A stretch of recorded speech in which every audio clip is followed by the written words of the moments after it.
Explore o universo da programação Elixir com o podcast Elixir em Foco.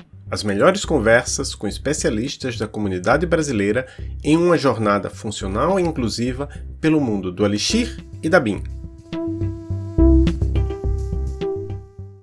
Olá pessoal, eu sou Adolfo Neto, professor da UTFPR Curitiba e estou aqui com... eu ia falar todo mundo que está aqui, mas o Hermínio teve que dar uma saidinha, a Cristina não pôde estar conosco, então vamos começar com o Zoe.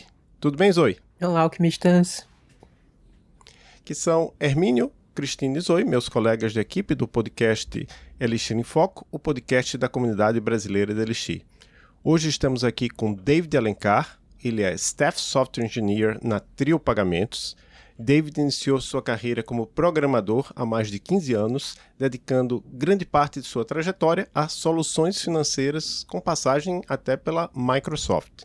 No entanto, sua busca por constante aprimoramento o levou a abraçar o mundo das tecnologias open source, isso há mais de 4 anos, onde encontrou no Elixir uma nova paixão.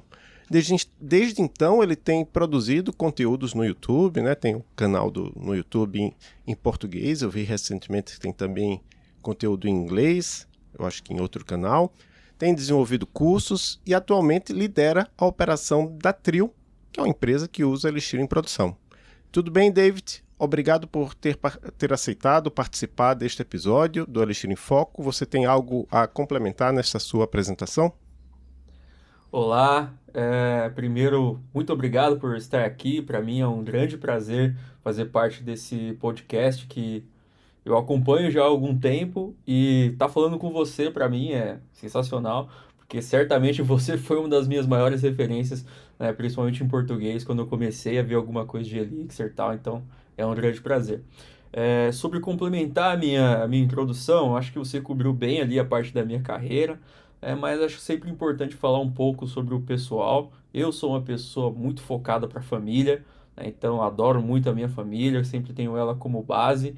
E sou um pai. Acho que ser pai presente é uma das coisas que mais consomem tempo da minha vida ali fora a parte profissional, né? Então eu tenho essas duas missões aí, o profissional e o familiar. Muito bom. Então, obrigada pela presença. E aí, para começar o nosso primeiro bloco, né, um pouco mais de introdução, é, como a apresentação disse, a introdução disse, você está como Staff Engineer na Trio Pagamentos e a gente queria entender, tipo, o que é e o que faz exatamente a Trio Pagamentos, né? Legal. Bom, como o nome está colocando explícito ali, a gente trabalha com pagamentos, a gente processa pagamentos, tá?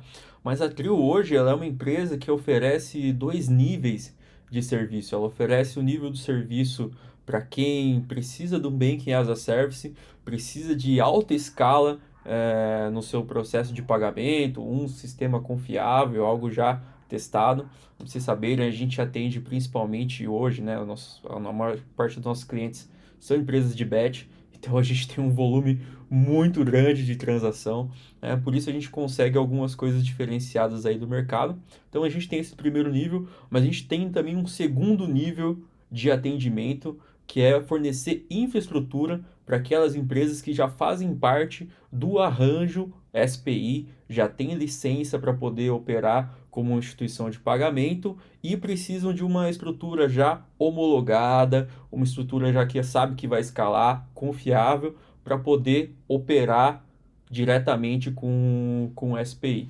Então a gente tem esses dois níveis. Ficou cada vez mais fácil agora para a empresa que quer ser um banco, né? Agora só precisa passar pelo processo jurídico de conseguir a licença, conectar com a gente e pronto, já vai ter o banco funcionando ali sem ter que lidar com todo o desafio que é desenvolver uma integração direta com o Bacen. A gente já fornece isso como infraestrutura. Perfeito, perfeito. Legal. Vocês Só querem que eu complementar? só para complementar, o SPI é o sistema de pagamentos instantâneos do Bacen.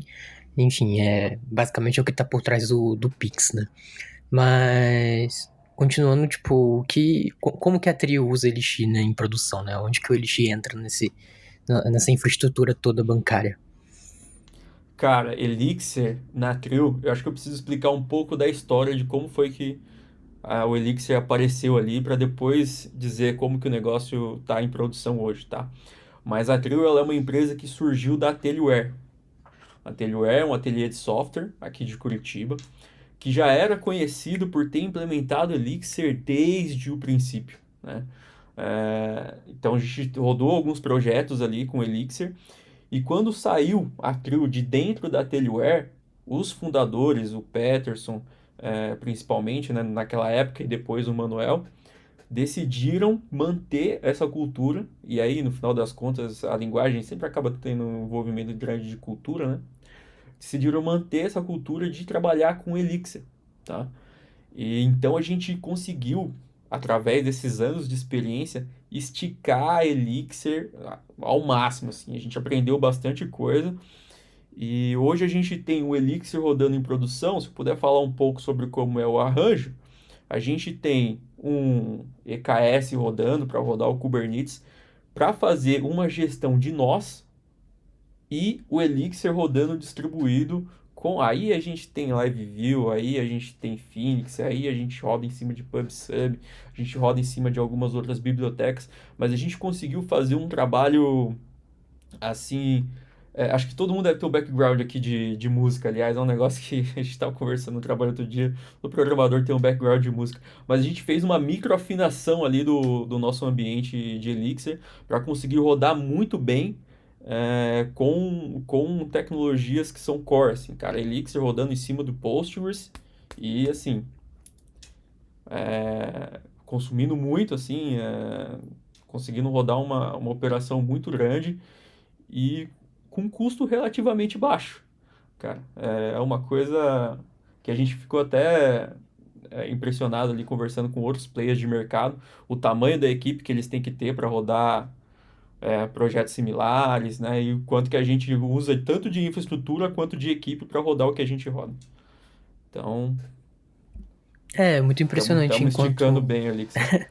É, sim, mas é bem interessante como o ecossistema todo da BIM no geral, né? E o Elixir em si próprio, como ele consegue prover uma expressividade tanto no quesito de software quanto até de controle de hardware, de infra, que, enfim, talvez em outras stacks fosse muito mais complexa, muito mais trabalhosa de se fazer. E, enfim, com a BIM acaba sendo É, muito mais simples de certa forma, né? Tipo, é simples e assim, cara, eu acho que o Elixir ele traz mais responsabilidade para você, né? Então, com grandes poderes vem grandes responsabilidades, né? Ele não traz de graça para você uma estrutura que tem um custo menor. Com certeza ele não traz isso de graça. Mas implementando com um determinado cuidado, né? Se você usar se você parar para pensar mais sobre como você deve implementar as coisas, você consegue ter um resultado muito bom que em outras tecnologias provavelmente você precisaria consumir muito mais infra, você precisaria, e aí você consumiria outras soluções prontas, X, Y, Z, que tem um custo maior, né? Então, a BIM traz para você a responsabilidade de fazer a gestão dos seus próprios recursos ali, e você pode implementar isso da maneira que melhor cabe no seu ambiente, e por isso a gente consegue ter um ambiente mais eficaz em termos de custo e até de processamento. perfeito, perfeito. E, e pensando um pouco mais assim na sua atuação dentro da Trio, né? Tipo, qual o seu papel, o que você faz, como você interage com essa infra em Elixir, enfim, todo esse Tá. background, né? O meu papel na Trio é um meio que faz tudo, sabe? Eu acabo fazendo tudo. Então, como eu participei e da idealização e da construção de todo o core bancário e tenho um grande conhecimento sobre o produto, como funciona ele de cabo a rabo, eu tô desde o primeiro momento que a gente faz um contato com o cliente para ajudar na implementação, para que ele siga todos os caminhos necessários para implementar um sistema de pagamento, até a hora de fazer o deploy ali em produção na madrugada, porque a gente precisa, enfim, né? Deixar o negócio rodando ali e tal, fazer os testes e tudo mais. Hoje eu faço tudo, oriento também os desenvolvedores que precisam implementar novas ferramentas. A gente tem aqui dentro da Trio uma abordagem específica para desenvolver novos fluxos, né? Atender novos fluxos de trabalho. Então faço parte da revisão também de coisas novas que a gente sobe. Enfim, eu acabo fazendo tudo aqui dentro da Trio. Muito legal. E especificamente sobre bibliotecas, frameworks, né? Porque a gente sabe que só dizer que usa Elixir pode significar diferentes coisas para diferentes empresas. Tem algumas que, por exemplo, dizem que usam Elixir porque usam basicamente Phoenix ou Phoenix Live View, outras que às vezes nem usam essas coisas mais de front-end, usam mais Genserver e tudo da OTP. Quais são as principais bibliotecas e frameworks que vocês usam na Trio? Então, é interessante você falar sobre as bibliotecas, porque eu sinto que a gente não pode deixar tudo para as bibliotecas, né? A gente tem que implementar algumas coisas dentro de casa também. Mas listando aqui os principais que a gente tem hoje, tá? A gente usa Elixir em tudo. Então, a gente resolveu usar Elixir em tudo, em todos os nossos projetos, tanto de front-end quanto de back-end. Então, a gente usa Phoenix pesadamente, a gente usa Live View em todos os nossos processos. Então, a gente tem um Bankline Live View, a gente tem um produto de checkout, que também é em Live View. Tudo que a gente coloca de front é Live View.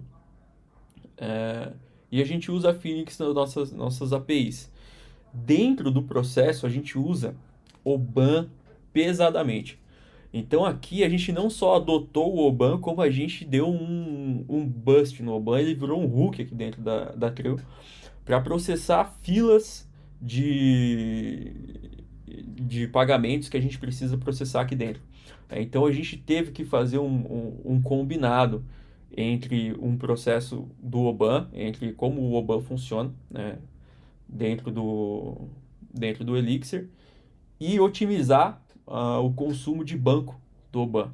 Então, hoje a gente usa também o Timescale, que é uma extensão do Postgres, bastante conhecida da comunidade, e a gente conseguiu, com essa combinação de Oban e Timescale, ter um sistema de processamento muito rápido, muito eficiente para conseguir cobrir. Acho que a gente falou, a gente teve um evento recentemente agora de fim de ano, em que o CEO citou a quantidade de transações, né, mais de bilhões de transações que a gente rodou tudo ali em cima do Oban, processando tanto recebimento de webhook para fazer comunicação com sistemas externos, quanto as nossas próprias filas.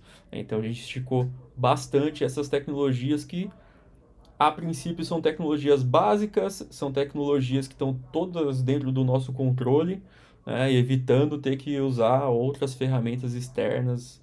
Agora a gente está começando a implementar Kafka, tá? Mas por enquanto o que a gente está rodando ali é em cima do Oban.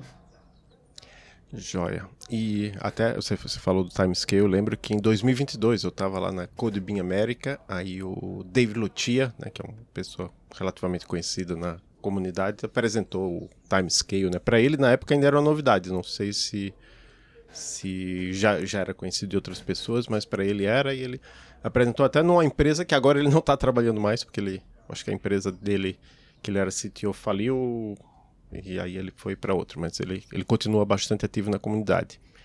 E aí tem aquela pergunta que todo mundo que fala de Elixir, quer dizer, todo mundo não sei, mas muita gente fala de Elixir, fala não, mas aí tem aquele problema, onde é que eu vou encontrar pessoas que sabem Elixir para conhecer todas essas bibliotecas aí que você falou?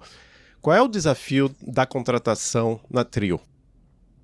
Olha, a gente não tem um desafio muito grande para contratação, porque a gente não exige que alguém seja especialista em Elixir para fazer a contratação, tá? A gente gosta de contratar a caráter. Então, se a pessoa é uma pessoa que a gente já identifica como sendo uma pessoa honesta, uma pessoa dedicada, uma pessoa que vai se comprometer a estar trabalhando ali com a gente e aprender, principalmente, a gente contrata e vê como que as coisas desenrolam.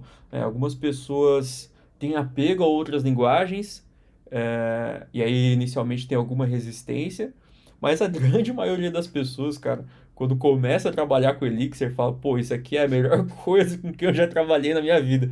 Então eu quero continuar trabalhando com esse negócio. Aliás, está nas pesquisas aí, a última pesquisa do Stack Overflow, Elixir estava ali como uma das linguagens mais amadas. Entretanto, não é uma das linguagens mais implementadas, o que eu acho um absurdo. É como que a gente ama tanto esse negócio e não implementa o negócio em produção? Mais amadas e que pagam mais também, junto com o Erlang também. Enfim, Pois meio é. contraditório. Mas como funciona esse contexto de ambientação das pessoas novas dentro da trio? Tipo, rola um treinamento? Como que essa abordagem, né? Assim, majoritariamente as pessoas programadoras no mercado acabam tendo mais contato com um paradigma mais imperativo, né? E quando acaba entrando em contato com ele, acaba estranhando algumas coisas. Ainda mais se for complementar com a ATP, enfim, questões de concorrência. Então, isso chegou a ser um desafio para trio em como implementar esse treinamento nessa ambientação, ou não, né? Não gerou ser um impedimento, né? Olha, inicialmente a gente teve um problema, sim, tá? Mas a gente conseguiu resolver isso de outra forma. A gente se anteveu a esse tipo de problema, criando dentro da Trio uma base de código que fosse compreensível, né? Então, vai depender muito do nível da pessoa que entrar, tá? Mas se entra um programador que já é pleno, por exemplo, ele vai se deparar com uma base de código e isso a linguagem funcional ajudou bastante a gente a desenvolver, mas também Domain Driven Design ajudou bastante a gente a desenvolver e uma coisa meio que complementa a outra de uma maneira bastante interessante. Inclusive foi tópico da minha palestra no Elixir Curitiba. E a gente conseguiu usar o Elixir, usar a programação funcional de uma maneira em que a curva de aprendizado de um programador que está entrando agora, mesmo não conhecendo o Elixir, seja baixa. Porque no final das contas ele consegue entender todos os fluxos do negócio através do código, o que pra gente é o melhor dos cenários, né, cara? Se for depender de documentação, vai ser difícil. Então a gente faz um código que já seja leiturável, alguma coisa que ele consiga olhar e falar, vamos entender como que é o processo de entrada de valor numa conta bancária. Então ele vai acessar ali um arquivo que com pouca navegação ele já consegue entender, olha, o processo passa por aqui, por aqui, por aqui, por aqui.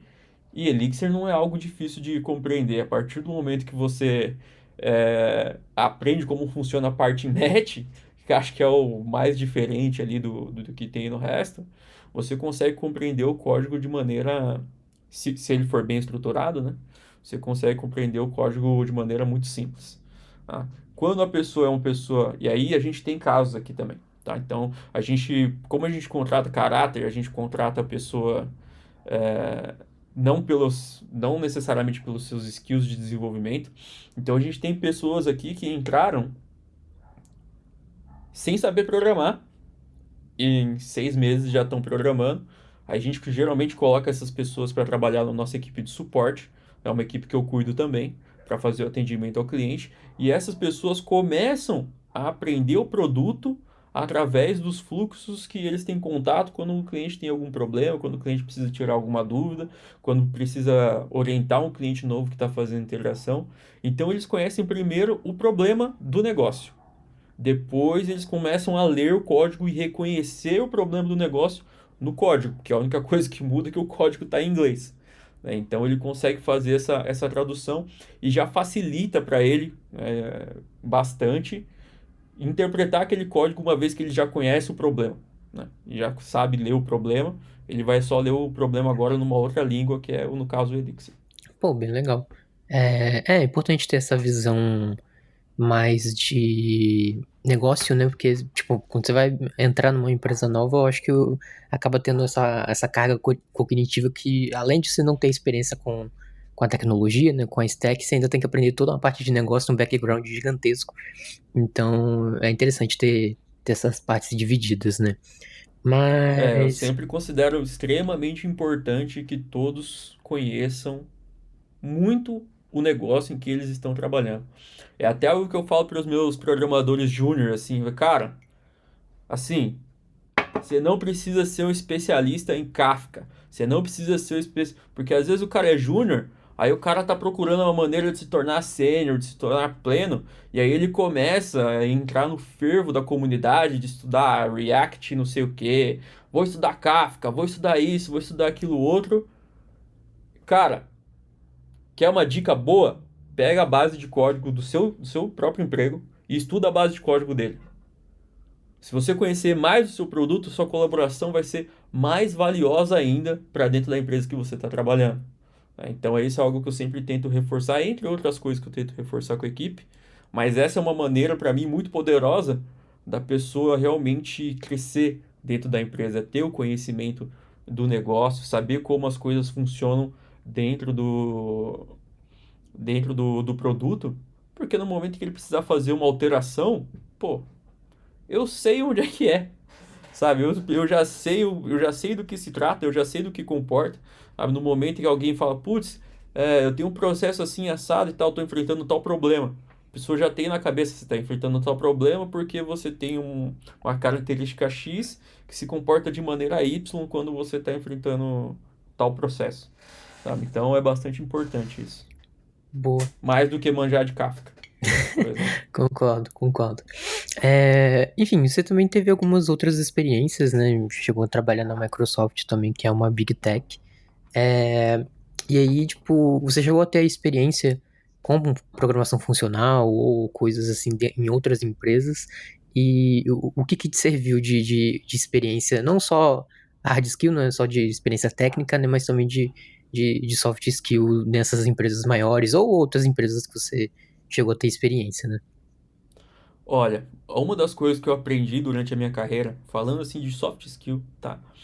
É que a gente não trabalha para uma empresa necessariamente. Eu sempre digo para as pessoas que estão do meu lado, cara, a gente não trabalha necessariamente para a empresa, a gente trabalha para as pessoas que estão do nosso lado. Né? Então você tem que levar em consideração que todos os seus atos dentro da empresa não afetam só a empresa, afetam que talvez seja o ganha-pão da pessoa que está do seu lado. Então isso faz com que as pessoas levem um pouco mais a sério o seu trabalho como programador, porque eu sinto que às vezes a gente se deixa levar pelo nosso próprio ego, se deixa levar pela nossa própria curiosidade de, por exemplo, começar a complicar as coisas, começar a criar soluções que sejam mais elegantes, né? Soluções que sejam mais trabalhadas, que implementem alguma coisa que a gente viu de interessante. Por exemplo, eu vi uma nova abordagem, eu vi uma nova ferramenta, eu vi algo que eu gostaria de implementar, e aí às vezes eu trago isso para a empresa sem ser necessariamente a melhor ferramenta para aquilo, e mais porque eu tô afim de implementar alguma coisa diferente. Mas aí o que que eu falo para a pessoa, o que que eu tento lembrar as pessoas? Cara, todas as atitudes que você toma aqui estão refletindo diretamente no ganha-pão da pessoa que está do seu lado, né? Tanto para o bem quanto para o mal. Então, ter esse senso de comunidade dentro da empresa, para mim, é algo muito importante. Para a gente não se deixar levar e não acabar criando uma empresa que tem, de repente, uma equipe de estrelas, e cada um brilha sozinho, né? Uma equipe de pessoas que estão cada uma lutando pelo seu individualismo ali, cuidando só da sua carreira. Então isso é algo que eu considero muito importante. Apesar de às vezes parecer ser meio romântico demais, eu ainda considero isso algo muito importante, tá? Isso falando de soft skills. Agora falando sobre um pouco mais da parte técnica, sobre programação funcional. Antes de trabalhar com Elixir, eu não tinha trabalhado com programação funcional. Mas a gente já tinha alguns, não necessariamente assim, com uma linguagem que fosse, por exemplo, específica para programação funcional, mas algumas coisas da programação funcional a gente já vinha implementando, principalmente porque há bastante tempo já eu me dedicava ao estudo de Domain Driven Design. Então a gente, apesar de Domain Driven Design ser as maiores referências de livros são orientadas ali a objeto e tal, a gente sempre implementava algumas outras coisas que facilitavam o fluxo, né? Que tornavam o fluxo um pouco mais tranquilo de lidar e o que traz essa tradução para uma linguagem funcional bem mais simples, tá? Sobre trabalhar na Microsoft, foi uma grande experiência, principalmente para entender como que eles lidam com sistemas que são distribuídos de maneira global.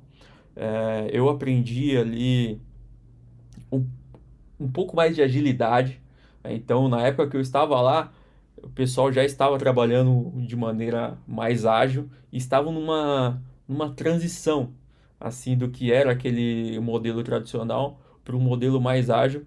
E nisso, vou te falar que os brasileiros, eles estão assim, no top. Porque o brasileiro é o cara ágil, cara. O brasileiro é um cara que com certeza se destaca por conseguir resolver problemas de maneira criativa, por conseguir se comunicar muito bem, e isso acaba encaixando muito bem nesse que para mim não tinha nada de novo, né? Que os caras trouxeram na metodologia ágil, cara, vamos conversar, vamos bater aqui, vamos ter certeza que a gente está na mesma página e vamos ter mais interação. David, você tem mais de 15 anos de carreira, né, como a gente já falou antes, e ao longo desse tempo você se especializou em várias áreas, incluindo soluções financeiras e open source. Como é que essas experiências influenciam seu trabalho hoje com o Elixir? E se puder adicionar uma curiosidade, como é que você chegou ao Elixir? Ah, legal. Bom, trabalhar no financeiro acabou realmente me direcionando para o Elixir, porque o Elixir é uma linguagem que faz sucesso nas fintechs aí ao redor do mundo, né? Então, com certeza teve ali um insightzinho do tipo, cara, qual que é a linguagem que eu vou procurar, o que que eu vou fazer ali e tudo mais. E isso combinou com o fato do Elixir ser uma linguagem desenvolvida por um brasileiro e eu estar procurando alguma coisa que fosse diferente do que eu estava fazendo a minha vida inteira. Então, minha vida inteira foi em cima de Microsoft. Cara, comecei lá no começo com Visual Basic, .NET, C Sharp.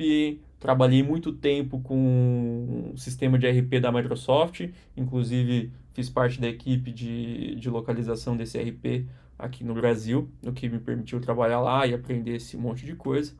E eu falei, cara, eu preciso de um negócio diferente. Ah, preciso de novos áreas, eu preciso aprender novas maneiras de resolver problemas. E aí, beleza, preciso de novas maneiras para resolver problema. Hoje eu trabalho com programação orientada a objeto. Na minha cabeça aquilo já era complicado demais naquele momento. Não complicado para mim, mas complicado para ter uma equipe que trabalhasse com a mesma coisa. A gente sempre passou muito perrengue, porque a gente ficava tentando elevar a barra da equipe para fazer algo que fosse o primor da programação orientada a objeto, enfim, acabava complicando mais do que ajudando. Era muito difícil conviver com os programadores júnior naquela época, porque a gente tinha que. Ele tinha uma curva de aprendizado muito grande para conseguir decifrar ali todas aquelas injeções de dependência dos projetos, enfim. Então eu queria algo mais simples e diferente. Fui para programação funcional. Dentro da programação funcional, o que, que tinha a ver com financeiro? E ainda foi feito por um brasileiro, Elixir, sabe? É, então cara, acabei caindo nesse mundo. E quando eu comecei a desenvolver alguma coisa em Elixir, eu falei, cara, isso aqui é muito legal. É muito legal. Acho que uma das coisas que eu mais pirei, assim, quando eu vi no começo, foi o esquema de hot swap. E tem até alguns vídeos feitos sobre isso no YouTube. Que, cara, na minha cabeça, aquilo... Pra você ter noção, na época, para eu rodar um processo de CI, eu levava tipo 8 horas. Então eu falei, nossa, isso aqui é muito legal. 8 horas é complicado. Eu levava 8 horas para rodar um processo de CI, cara. Boa, boa. Pra quem não conhece o Hot Swap é da Beam, né? Já vem logo no Erlang e aí você consegue modificar código em tempo de execução no servidor sem downtime, né? Tipo, fazer uma atualização em tempo real. Bem, acaba que você comentou um pouco, né? Principalmente ali na parte de sistemas financeiros e tal. Mas você chegou a mencionar que o uso de Elixir se alinha bastante com suas experiências em ambientes de alta escala e esqueci a outra palavra, mas, mas você pode explicar um pouco melhor essa relação entre, assim, Elixir, ambientes de alta escala e alta demanda, e como que você enxerga e como você se beneficia disso também, né? Ah, assim, Elixir, ele te dá a vantagem de você ter baixa latência na comunicação. Tá? Então, quando a gente trabalha com sistemas financeiros, a gente com certeza vai ter uma grande demanda, mas não necessariamente a gente vai ter uma demanda de processamento em tempo real. Isso antes do Pix, tá? Então, beleza, a gente tem que processar uma carga gigantesca de informação. Ok, tem outras soluções que vão te ajudar com isso também. A processar essa carga gigantesca, a não perder mensagens, enfim. Só que o Elixir, ele é um sistema, a BIM, na verdade, ele te permite criar um sistema de baixa latência. Então você tem uma comunicação acontecendo quando você está trabalhando com Elixir distribuído, que já é nativa e é melhor do que qualquer outra coisa que você vai ter, porque você sempre tem overhead se você está trabalhando com sistemas distribuídos, por exemplo, aquele overhead de comunicação, das APIs e tudo mais. Com o Elixir isso já é nativo e isso já resolve o seu problema. Então, por exemplo, a gente tem coisas rodando em cima do PubSub do Phoenix que dá para a gente uma velocidade infinitamente maior do que a gente teria se a gente tivesse todo o overhead de outras comunicações, se a gente tivesse outras filas no meio, enfim. Então o Elixir, ele brilha, né, nesse momento que você precisa de algo que tenha baixa latência. E para o nosso caso, que a gente não só processa pagamentos, a gente processa pagamento em tempo real, é fundamental. Total. E aí, só pra fazer esse contraste entre ser nativo ou depender de dependências externas, né? No começo você chegou a dizer que a Trio tava pensando em pular pro Kafka. Então, qual seria a necessidade do Kafka, Não, a gente está considerando ali? testando, a gente está testando o Kafka para algumas outras soluções, mas a gente não está com isso em produção ainda, tá? Beleza. Mas assim, a gente pode, por exemplo, não para fazer comunicação interna, mas a gente pode precisar do Kafka, por exemplo, para fazer talvez uma ETL ou para fazer um processo que exporta dados para algum parceiro, alguma coisa do tipo que não tenha um sistema que vá se conectar dentro da nossa rede. Então, é importante a gente ter interoperabilidade com outros produtos também, outros projetos que têm outra linguagem, né? Faz Total. parte. Só pra fazer esse contraste. Então, David, você já produziu vários vídeos sobre programação, sobre desenvolvimento, sobre Elixir também, né? Tem um curso de Elixir, eu acho que tem 22 vídeos lá no YouTube. Eu vi que a maioria está em português, mas eu vi até que um recente que é relacionado a Elixir foi em inglês. Não sei se foi resultado de uma live que você fez recentemente, né? Que teve lá no Twitter, eu vi no antigo Twitter X. Qual foi a sua motivação para começar a ensinar e o que é que você mais gosta nesse processo? Bom, eu vim de uma realidade bastante humilde e a programação foi algo que mudou minha vida, assim, me deu acesso a um nível de vida hoje que eu não teria de outra maneira. Então eu lembro que quando eu era criança, meu sonho era ser, sei lá, gerente do supermercado porque era o maior cargo que eu tinha contato, tá? E eu sinto que existe essa necessidade de ter uma referência. As pessoas têm essa necessidade de ter uma referência. Elas precisam saber que existe aquela vida, que existe aquela possibilidade para elas almejarem aquilo. Então, em parte, foi para resolver esse problema, colaborar com a sociedade nesse aspecto. Por isso que meus vídeos estão lá. E satisfazer a minha própria necessidade de aprender coisas novas ensinando. Então, a gente sabe que quando a gente ensina, a gente aprende e tal, legal. Então, escrever aqueles vídeos, gravar aqueles vídeos, foi um grande desafio para mim, estar falando na frente da câmera. Vocês já, né, já se viram super bem nesse aspecto. Mas, cara, para quem está começando a abrir a câmera, começar a falar, começar a gravar, é um grande desafio. E eu resolvi fazer, cara, aquele combo. Falei, meu, eu vou entrar num novo mercado, eu vou entrar numa nova linguagem, um novo paradigma, e eu vou entrar com tudo que tiver mais difícil. Então eu já vou fazer. Cara, eu mudei. Eu trabalhava só com Visual Studio, por exemplo, na época, ou com outras ferramentas da Microsoft. Falei, não, eu vou mudar agora para Vim. Então eu instalei o Vim, configurei o Vim e comecei a fazer ao mesmo tempo que eu aprendi Elixir, ao mesmo tempo que eu aprendia outras coisas. Coloquei o Linux com i3. Não sei se vocês sabem como que é o i3, mas é um gerenciador ali pro Linux que não tem a janelinha ali, né? Então é um pouquinho mais difícil. Então eu fui hardcore, resolvi fazer tudo do mais difícil ao mesmo tempo para me colocar nesse desafio. Aí me integrar também com a comunidade, né? A partir do momento que, cara, eu vinha de um outro mundo, Achei que ali seria uma boa oportunidade para me integrar com a comunidade. Muito bom. Eu lembro que logo quando você começou, chamava Ellie Academy, não era isso? Sim, sim, eu tinha desenvolvido esse projeto com um amigo meu. A gente ter esse canal no YouTube que a gente ia falar da parte de desenvolvimento. E aliás, esse é meu amigo que veio do mesmo background, assim, a gente cresceu no mesmo lugar, passamos pelos mesmos problemas, estudamos no mesmo lugar. E a gente começou por ali. Ele fazendo a parte de .NET e eu fazendo essas coisas de Elixir. A gente também tinha cursos ensinando a como a pessoa se tornar um programador ali e tal, então a gente falou bastante sobre isso. Inclusive, vou fazer parte de um evento aí no final do mês, ensinando pessoas que querem entrar no mercado, tá? Mas aí, beleza, tem essa parte. E tem a parte de ter feito os vídeos em inglês. Aí vamos lá para a segunda parte da pergunta. Falando de Elixir, o que eu tenho sentido hoje, em termos de produção de conteúdo, é que a recepção é muito maior se ela é em inglês, tanto pelos brasileiros quanto por fora, pelo lado de fora, né? Então, eu vejo que as pessoas que estão interessadas em aprender Elixir hoje no Brasil, todas elas já têm o domínio do inglês.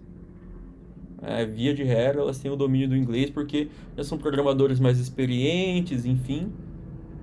E aí eu posso colocar ali assuntos mais interessantes, né? Assuntos mais interessantes até para mim, porque eles não são tão introdutórios. Então acho que no último vídeo eu falei sobre como consumir o Pool Boy e como que você escala usando o Pool Boy e tal. E no próximo vídeo vai ser como criar o seu próprio pool de processos, que vai te ajudar a entender como que funciona essa gestão de processos, como que funciona a supervisão de processos, que é algo muito mais interessante. Então, fazer vídeos em inglês me dá essa possibilidade de falar sobre assuntos mais complexos, não tão introdutórios assim. Muito bom. Outra vantagem que eu vejo de fazer os vídeos em inglês é que você se conecta com o pessoal de outros países, né? Não necessariamente somente Estados Unidos e Europa, mas, por exemplo, eu tenho contato com o pessoal do México, já tive contato com o pessoal da Índia, né? De outros países que também têm interesse em Elixir. E para eles e para nós também, né? A vantagem de, sei lá, um estrangeiro e não um nativo falando inglês é que o nativo tende a falar muito rápido, muito difícil, usando um vocabulário mais difícil. É por isso que assim, tem aquela brincadeira, né, lá dos desenvolvedores.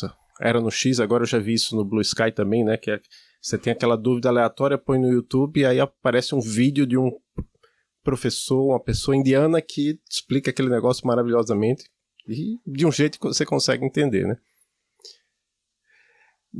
Continuando, né, na questão de aprendizado, nós dois e mais outras pessoas, não vou citar todo mundo aqui, mas está lá no site da Elixir Curitiba, organizamos a Elixir Curitiba, que foi um evento de um dia, né, é um dia apenas, sei lá, eu me inspirei na ideia da Elixir Curitiba de ser um dia na Code Bean Light, né, Code Bean Light aconteceu agora recentemente, 15 de novembro, uma Code Bean Light em New York City. Já aconteceu em outros lugares, já teve Code Bean Light que teve mais de um dia, mas hoje geralmente é de um dia só.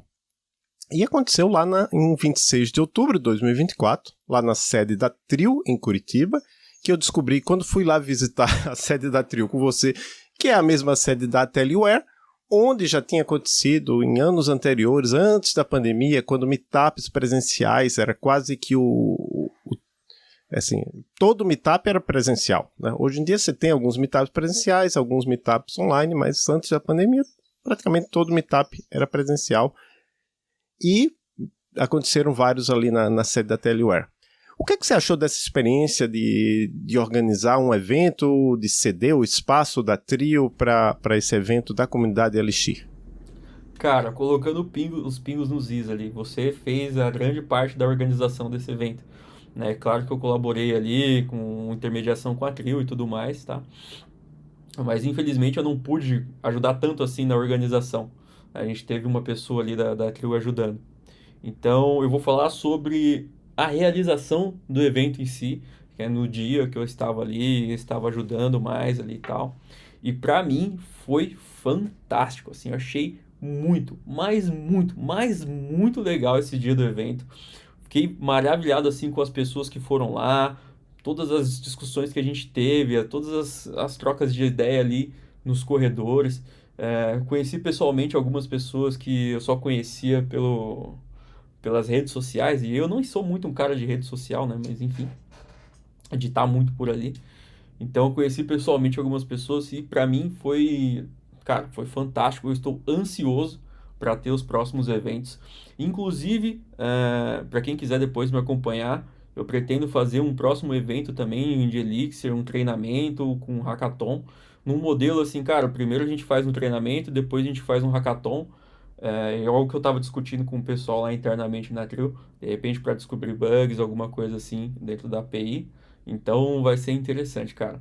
Então realmente o bichinho do evento me picou. Foi o primeiro evento que eu participei, né? E eu achei muito legal, cara. Achei muito bacana ter essa interação com o pessoal lá. É bem legal ter essa interação direta com a comunidade. Então, dito isso, teremos Elixir Curitiba 2025. Ah, com certeza, cara, com certeza. O mais legal acho que do evento é que você reconhece nas pessoas o mesmo problema que você tá passando, né? Então você chega naquela conversa de corredor, fala, então eu tô com um problema ali e tal, de como que a gente faz o deploy no Kubernetes, ou como que a gente tira o determinado gargalo de um processo X, Y, Z, e aí você fala, pô, você passou por isso também? Pô, mano, legal, e aí, o que que você fez? Pô, isso aí é muito da hora. Isso aí é muito bacana. E, enfim, dado todo esse contexto, né, quem quiser saber mais sobre a Trio, sobre você, seus conteúdos, enfim, quais são os meios de contato, como encontrar, será que pode bater um papo no LinkedIn, enfim, como te encontrar, né? Legal. Então, pode me procurar pelo canal no YouTube, o David Alencar, @o David Alencar. Eu tô no X também, como David Alencar, apenas. Então, pode seguir por lá, pode me chamar. O LinkedIn também tá livre. Eu vou atender em qualquer um dos lugares que alguém que tiver a fim de falar sobre Elixir, com certeza é algo que eu vou curtir conversar, tá? E a Trio, trio.com.br ou triohq.com. E está disponível também no Instagram como TrioPay. Maravilha. David, muito obrigado por participar do Elixir em Foco. Você quer deixar uma mensagem final para a comunidade brasileira ou falante de português de Elixir? Eu acho que a gente deve se questionar por que a gente não tem mais Elixir em produção. É isso. Se a gente gosta tanto de Elixir, né? Talvez a gente esteja se rendendo demais às soluções prontas feitas por players como Microsoft, Google e outros, e esteja com medo de assumir a responsabilidade sobre as nossas próprias aplicações. Acho que assim que a gente topar esse desafio, a gente vai ter mais Elixir em produção, com certeza. Maravilha. Um grande abraço, David, para todas as pessoas que nos escutam até o próximo episódio do Elixir em Foco. E lembrando a todos e a todas que nós temos uma página, né, uma página web, elixiremfoco.com. Nós estamos pessoalmente, eu e a Zoe, agora estamos bem ativos lá no Blue Sky, né? Eu como Adolfo NT. Zoe, eu não lembro qual é a sua arroba, mas eu sei que é Zoeirinha, mas a arroba qual que é? É sempre Zoe DSOP, é Zoe sem o Y, DSOUPE, é isso. Ainda tem a conta lá no Twitter, mas eu estou usando somente para postar quando tem episódio novo. Tem uma página no LinkedIn do Elixir em Foco. Enfim, tem várias formas de nos encontrar. E adoraria obter feedback das pessoas sobre os episódios. Se também quiserem falar sobre... quero organizar um evento aqui, me chama que eu tô indo. Até já coloquei nas redes assim, eu tô querendo organizar um evento de Elixir em Maceió, porque eu sou de Maceió, né? Aproveitaria visitar minha família e organizar um evento. Um evento assim de um dia, só precisa ter um espaço, mas pode ser em outros lugares também. Então é só entrar em contato que a gente tenta agilizar isso aí, certo? Então, novamente, um grande abraço e até o próximo episódio do Elixir em Foco. Tchau, tchau, pessoal. A Erlang Ecosystem Foundation apoia este podcast financiando o software que utilizamos para gravar os episódios. A Erlang Ecosystem Foundation é uma organização sem fins lucrativos, apoiada por mais de 1.000 membros que abraçam o seu modelo de grupos de trabalho colaborativos e eventos de construção de comunidades. Os membros da Erlang Ecosystem Foundation incluem líderes da indústria que se dedicam a promover o estado da arte para Erlang, Elixir, LFI e outras tecnologias baseadas na BIM. Associe-se! O link está na descrição do episódio e a associação básica é gratuita para indivíduos.